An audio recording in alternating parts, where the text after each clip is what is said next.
to share. It's to my own writing. I hope that's not gauche.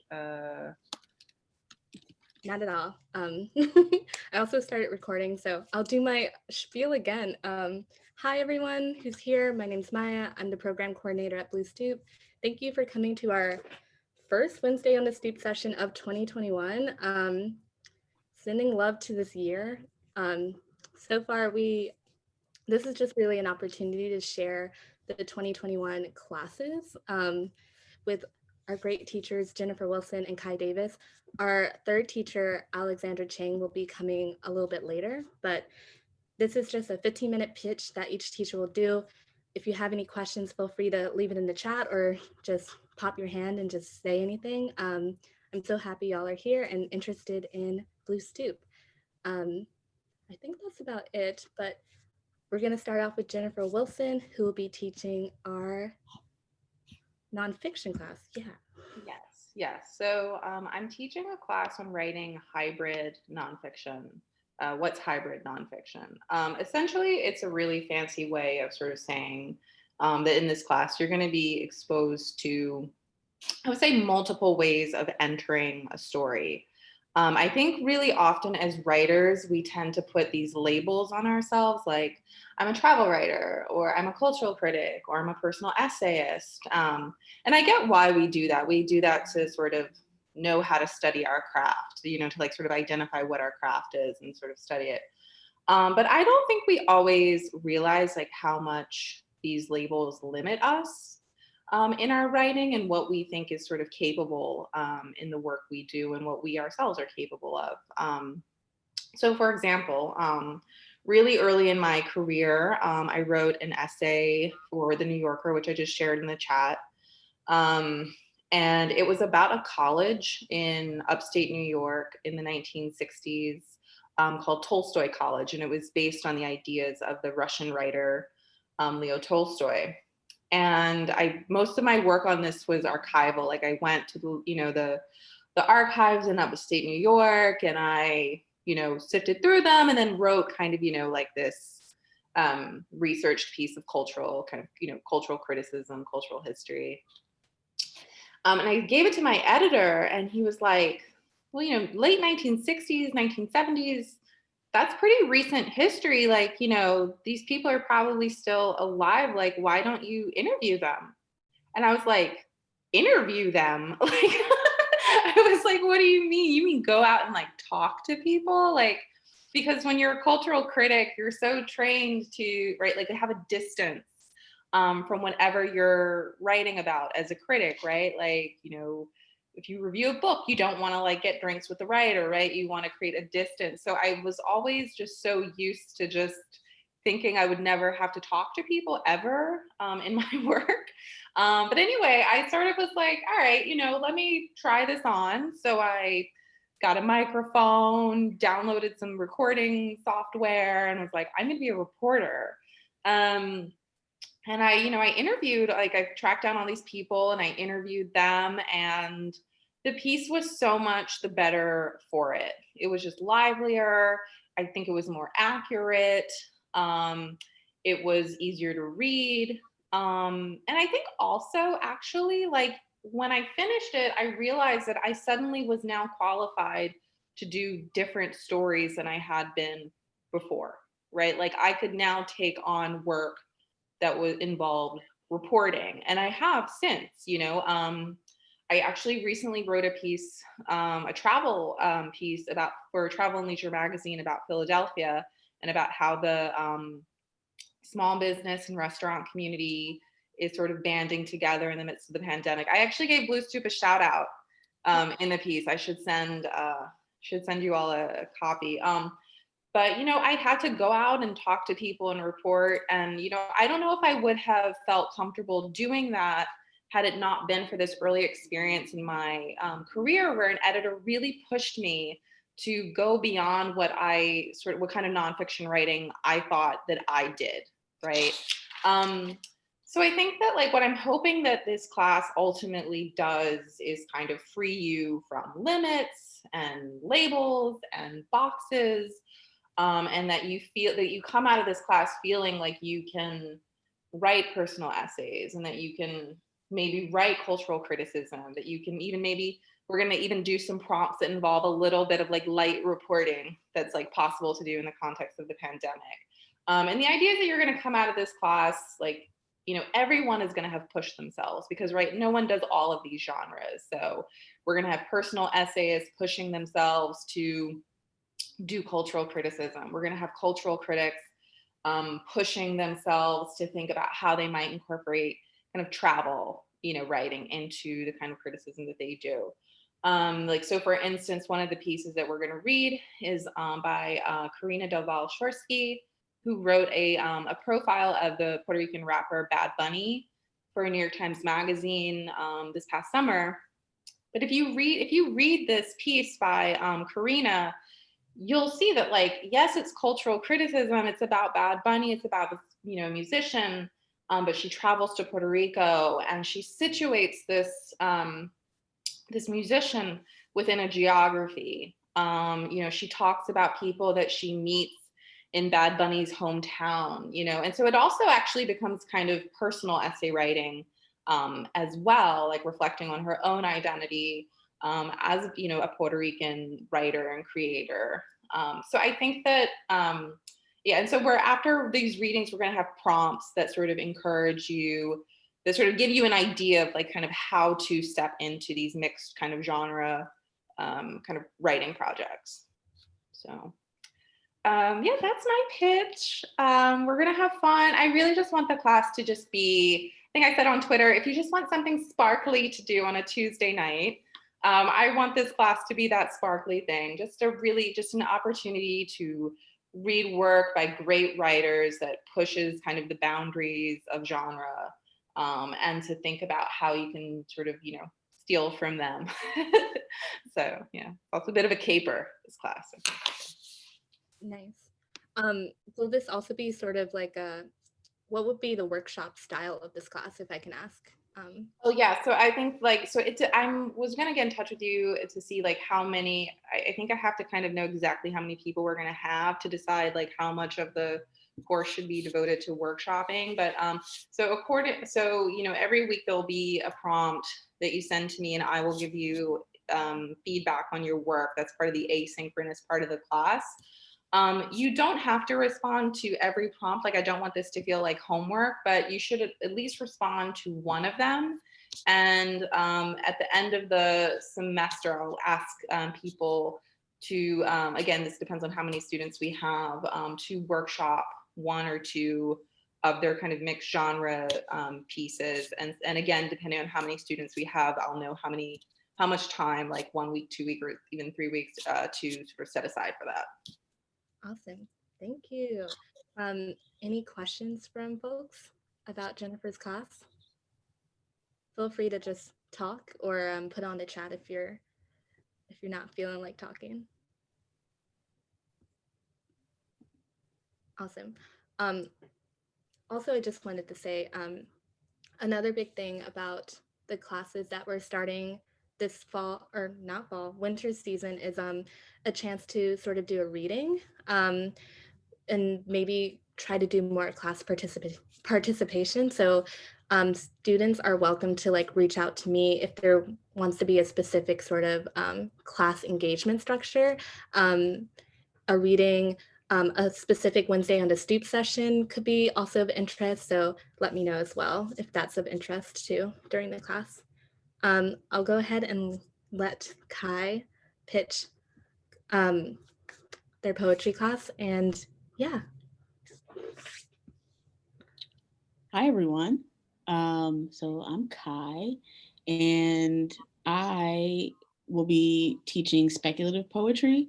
And I sort of became obsessed with this topic after kind of throwing together a workshop. Like, it was one of those situations where I was like, I need something new. I'm bored with the old lessons. Like, let's see what I can come up with. And so I taught a one-off workshop where I paired an excerpt from Ntozake Shange's Sassafras, Cypress, and Indigo with Dinez Smith's Alternate Heaven for Black Boys, the video, not the Summer Somewhere poem that comes later. And the idea was really just to firstly think about the ways that we as Black artists, Black writers, Black people in general, sort of don't know how to talk about anything other than what is like currently happening or has happened. This like, I want to say like almost an anxiety about the past, and this anxiety about the present that oppressed people tend to have, and trying to like step out of that and see where it could take us, because being able to craft new realities is like really, really, really important for oppressed people. And so this workshop isn't really an Afrofuturist workshop, but I feel because that's just because those are the folks that I wanna highlight. Uh-oh, my internet connection is unstable. Can everyone still hear me though? I can hear you a little bit. You went out for a minute, but I think you're good now. Okay. So yeah, that first workshop I did, I hadn't even like done my own prompt. Um, the prompt that I gave that first workshop was to take a situation in which you felt powerless and then give yourself power in that situation. And so I had never even tried the prompt. Like I just like was like, meh, but I decided to actually like write during my own workshop when normally I'm so like anxious about what's going on. It felt shockingly liberating to be able to like write out of the world that I was currently in, and just imagine something more beautiful, or at least just different.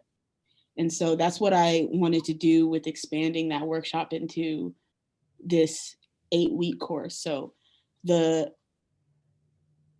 structure is that it starts with just content. Like we're obviously going to be talking about form and structure and all of that in the process of content, but I really wanted to like say like, okay, these are the themes that are coming up in these poems. And so the first week is retellings and arrival myths, and like we're going to be interacting with e-viewing's work along with some visual art. And week 2 is going to be utopias and heavens. Week 3 is going to be manifestations. 4 is going to shift into just talking about the forms. And the reason why I wanted to add contemporary poetic forms was because if we're reimagining different worlds, why not imagine different structures in which we like tell the stories of those different worlds? And so I was looking for poetry that really does a good job of embodying the themes in the form itself.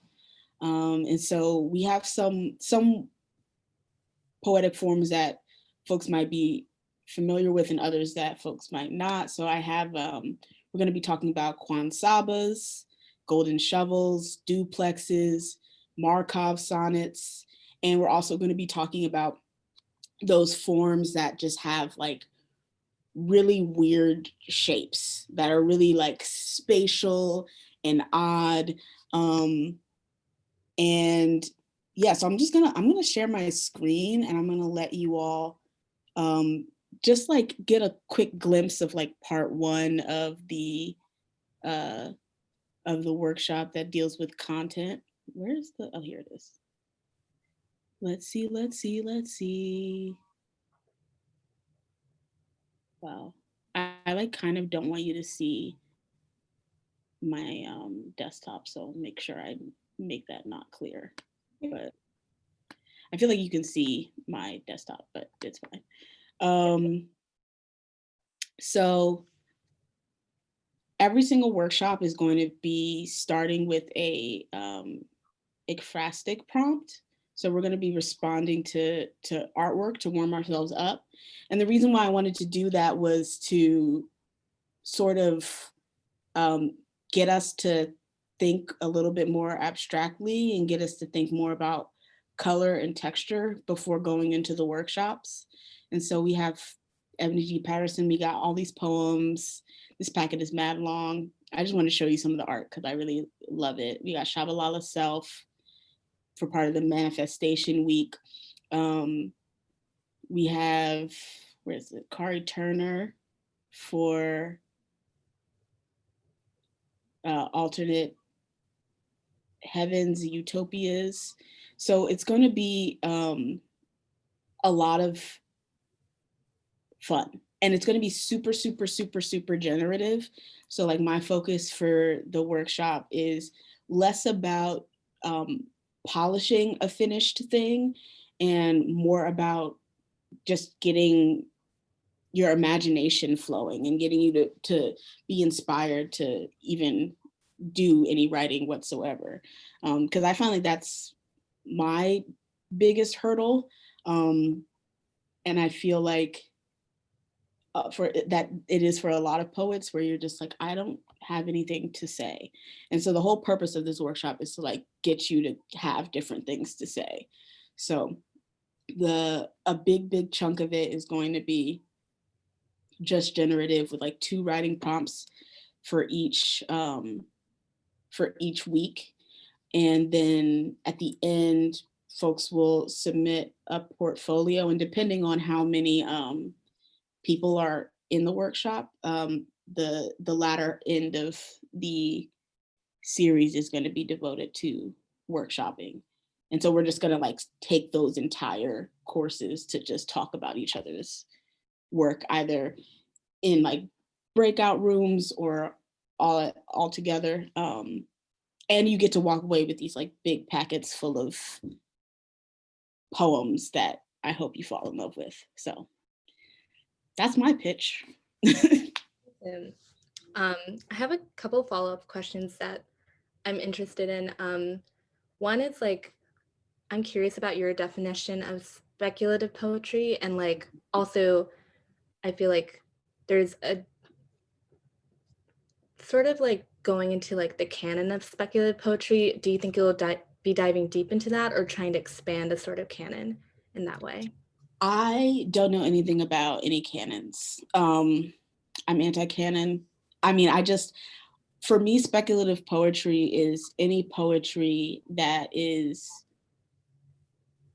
attempting to describe or create or manifest something that we can't see in our day-to-day lives. And so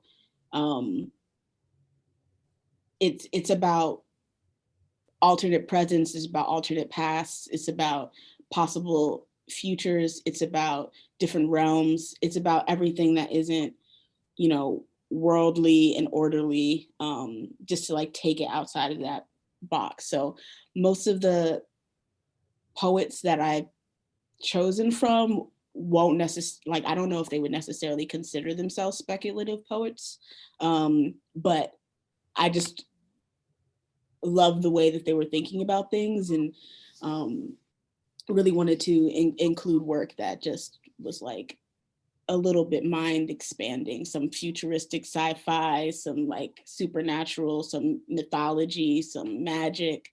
All of that for me is speculative poetry. Awesome. That sounds exciting. Any questions for Kai? Anyone? I want to take this class. I want to like are we allowed to like take each other's classes, or at least like Do it. You're definitely more than welcome to like drop by. I feel Cool. like there's a lot of really great collaborative opportunities with hybrid fiction and speculative poetry. Maybe we can do like a special like second class situation and just like do some regenerative or generative work with it. I feel like that'd be really cool. Yeah, that sounds good. Yeah. I want to take both of your classes so badly too. We're gonna wait for Alexandra to come on. She had a previous engagement, but I just wanted to spend this like next couple minutes talking about the application process. So for folks who are interested in Jennifer or Kai's class, the deadline is next Monday, January 11th by end of day, midnight Eastern time. I will send a link to apply. It's through Submittable. We also have extensive financial aid. So if you feel like you can't afford the class, like let us know what your availability or like what you can do, and we'll be sure to work with you. We also have a pretty like very quick process. So once you applied, you'll be getting an answer by Wednesday, January 13th of class acceptance.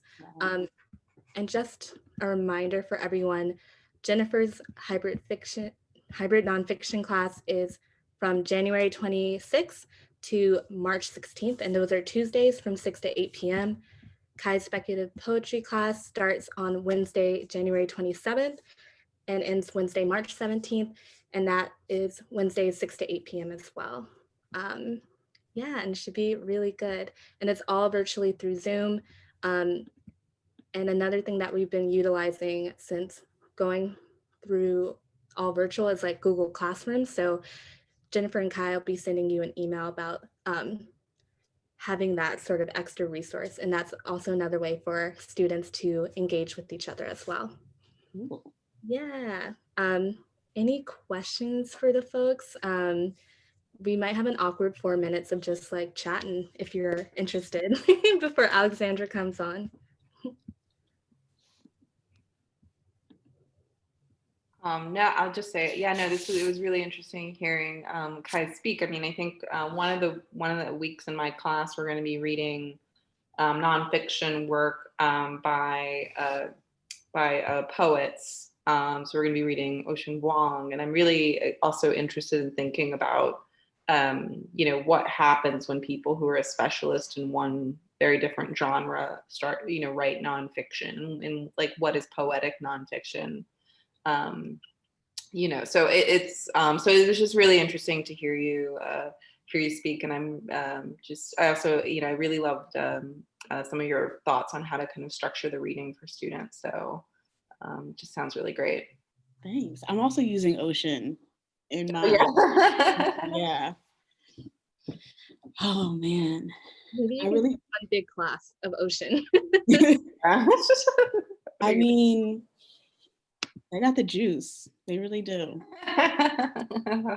I feel like I really feel like a lot of these writers that are out now and who are like in their like 20s and 30s and 40s currently, I'm like, man, I really wish that I could have read about this in school before they made me look at like Shakespeare.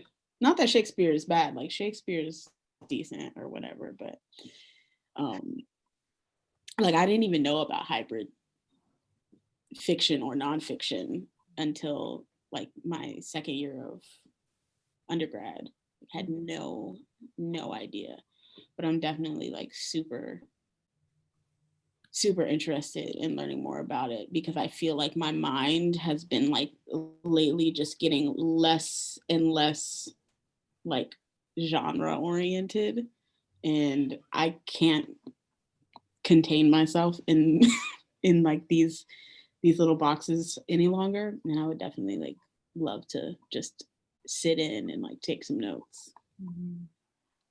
I also feel like during this time, just like there is so much fluidity to stuff. There's so much like comings and goings and ebbs and flows. It like doesn't make sense to structure yourself completely in one form. And this, like, I feel like there's just so much opportunity and expansion with it all. So it feels almost like even though like sticking to a form can be really good and like helps you like I don't know, get better at writing and that sort of thing. I'm really interested in how things can become vague or like specific and like just like like the connections of it all is just really exciting. And now we have Alexandra joining us. Yeah, I'm excited for both of your classes. And, all right, I hope it's taking a minute.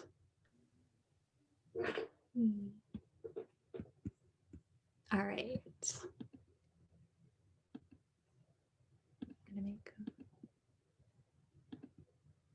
Can you hear us, Alexandra?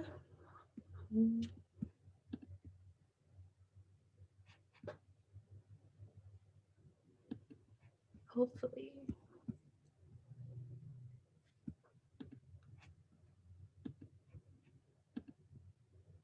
Maybe not. Fingers crossed.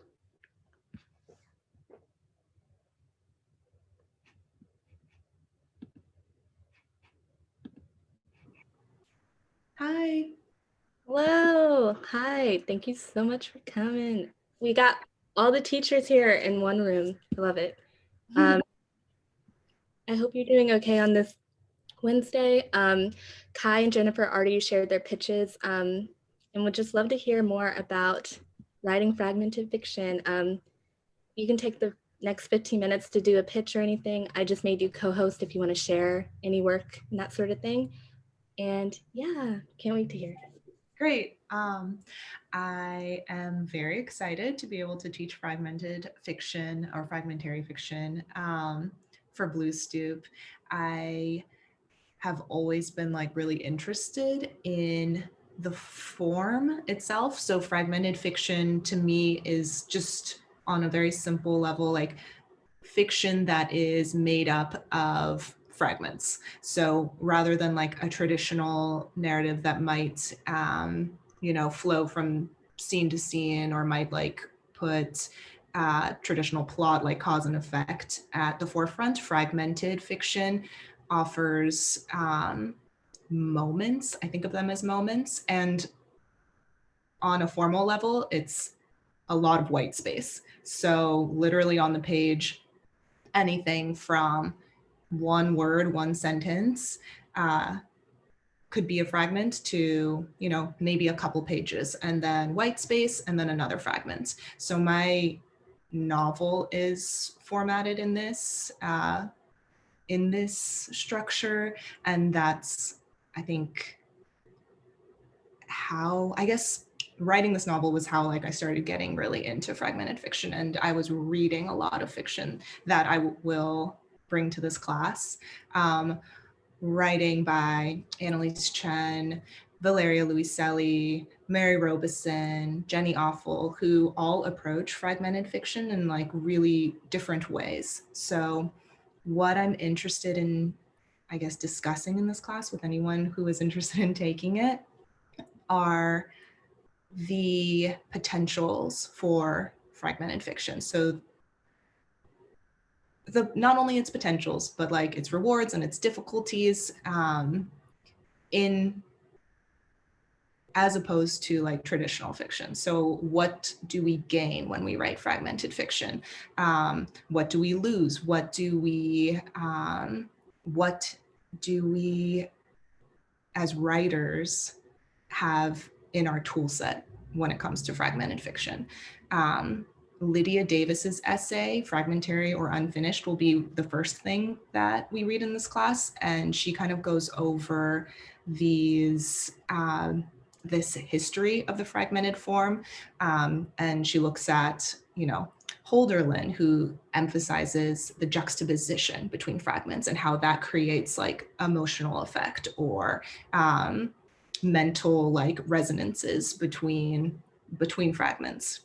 Barthes calls them these brief bursts and beginnings, and he describes like his obsession with beginning pieces of fiction and how all of these beginnings, which are his fragments, like add up to a larger narrative.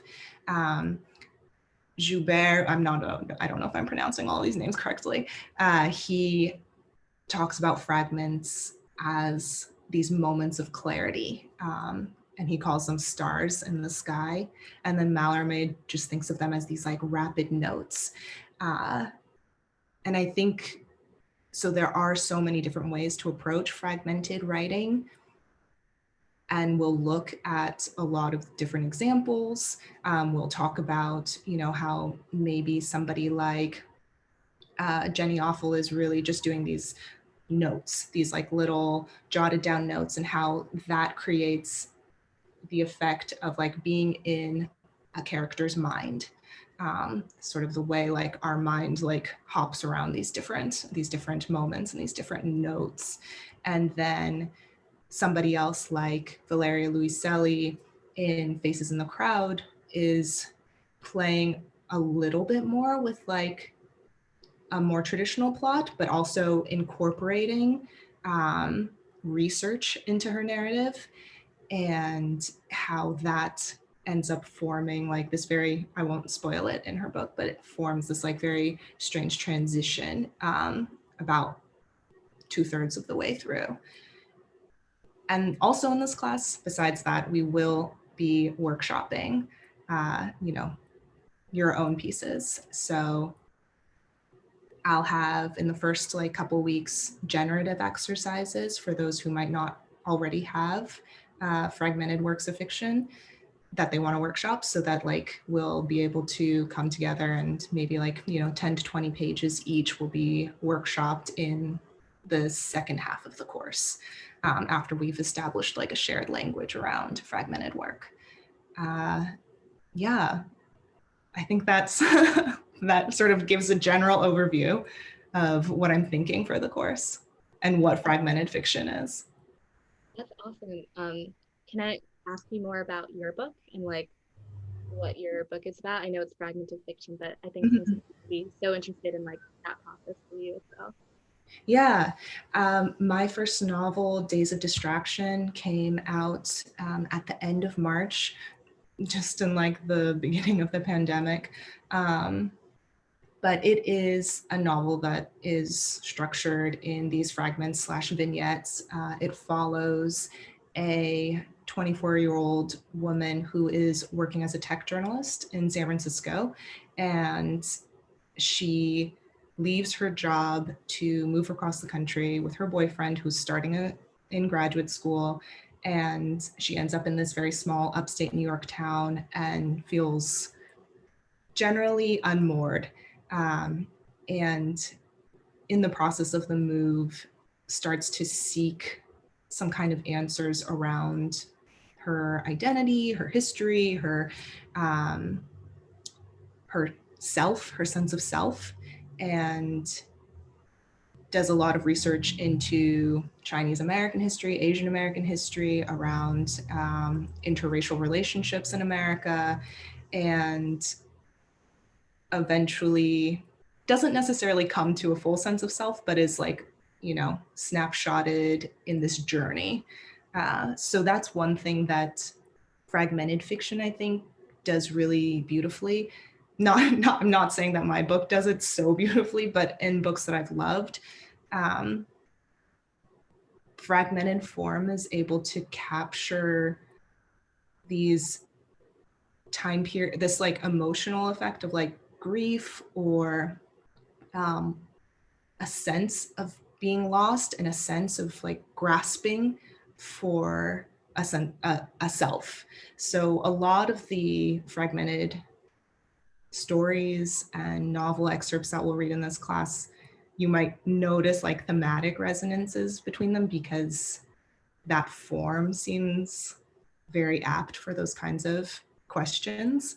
And another thing that you might notice if you take this class too is that the excerpts, especially from the novels, oftentimes have kind of an auto-fictional bent where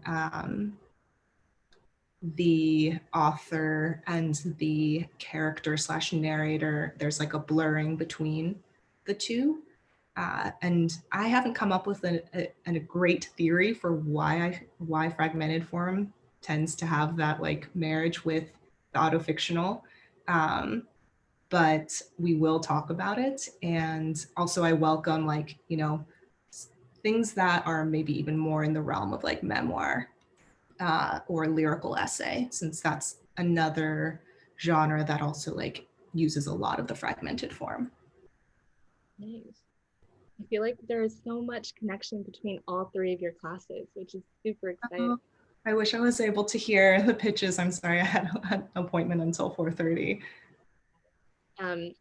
Just for all the potential students, Alexandra's class is starts January 25th to March 15th, and that's Mondays from 6 to 8 p.m. So Monday, Alexandra, I believe Tuesday, Jennifer, and Wednesday, Kai, which is a really awesome thing. Any questions for Alexandra from potential students? I'm gonna say that's a no. But thank you, all three of you, for showing up and pitching your class. Again, the application deadline is next Monday, January 11th. I'm really excited about like Kai's world building, Jennifer's like sparkliness. I really like that phrase a lot. And Alexandra's like brief bursts and like, yeah, I think it's gonna be a really great season, and maybe there'd be some potential to do like some collaborations between all three of you if that's of interest. I might email you guys afterwards. Hope you don't mind. But yeah, thank you all for coming and joining us for 40 minutes on a very weird day. This is recorded, and so I'll be sending this out too on our future Tiny Letter as well. Yeah, thank you. Thank you. Thank you for having us. Yeah. Thanks so much. I'm excited. Me too.